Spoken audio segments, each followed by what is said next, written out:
ಜಪಾನಲ್ಲಿ ಇವಾಗ ಚಳಿಗಾಲ ಶುರುವಾಗ್ಬಿಡ್ತು. ಮೊನ್ನೆವರೆಗೂ ಬಿಸಿಲಿತ್ತು, ಅಷ್ಟು ಬೇಗ ಸಡನ್ನಾಗಿ ಚೇಂಜ್ ಆಗಿಬಿಟ್ಟಿದೆ. ಸ್ವೆಟ್ರು ಮತ್ತು ಮಫ್ಲರ್ ಎಲ್ಲ ಇಲ್ಲದೆ ಹೊರಗಡೆ ಬರೋಕ್ಕೆ ಆಗಲ್ಲ ನಾವು. ಇಲ್ಲಿ ನೋಡಿ ಎಲೆ ಬಣ್ಣ ಎಲ್ಲ ಹೆಂಗೆ ಚೇಂಜ್ ಆಗಿದೆ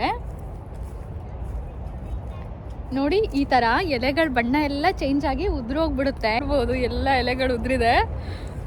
ಈಗ ಎಲೆ ಉದುರೋ ಕಾಲ, ಆಟಮ್ ಸೀಸನ್ ಅಂತ ಹೇಳಿ.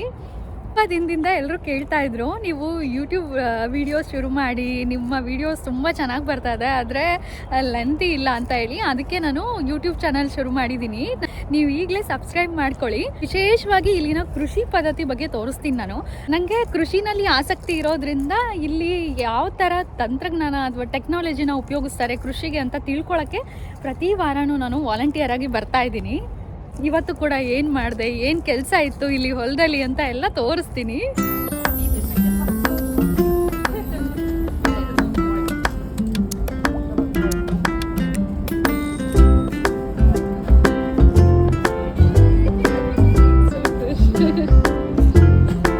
ಮರದಲ್ಲಿ ಎಲೆಗಳೇ ಇರಲ್ಲ, ಪೂರ್ತಿ ಬೋಳಾಗಿ ಕಾಣಿಸ್ತಾ ಇರುತ್ತೆ. ಮತ್ತೆ ಸ್ಪ್ರಿಂಗ್ ಬರೋವರೆಗೂ ಹಾಗೆ ನೋಡಬೇಕು.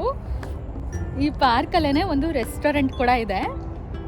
ಇದೇ ರೆಸ್ಟೋರೆಂಟು. ನಾಳೆ ಹಬ್ಬ ಇಲ್ಲಿ, ಆಟಮ್ ಫೆಸ್ಟಿವಲ್ಲು, ಹಾಗಾಗಿ ಎಲ್ಲ ತಯಾರಿ ನಡೀತಾ ಇದೆ. ಅರೇಂಜ್ ಮಾಡ್ತಾ ಇದ್ದಾರೆ ಪಾರ್ಕ್ ಪೂರ್ತಿ. ಬಣ್ಣದ ಪೇಪರ್ಗಳನ್ನೆಲ್ಲ ಅಂಟಿಸ್ಬಿಟ್ಟು ಒಂದಿಷ್ಟು ಸ್ಟಾಲ್ಸ್ ಎಲ್ಲ ಹಾಕ್ತಾ ಇದ್ದಾರೆ. ನಾಳೆ ಇಷ್ಟೊತ್ತಿಗೆ ಜಗಮಗ ಅಂತ ಇರುತ್ತೆ ಈ ಪಾರ್ಕ್ಗಳಲ್ಲೆಲ್ಲ ಈ ಥರ ಕೂತ್ಕೊಳ್ಳೋಕೆ ಮಾಡಿರ್ತಾರೆ.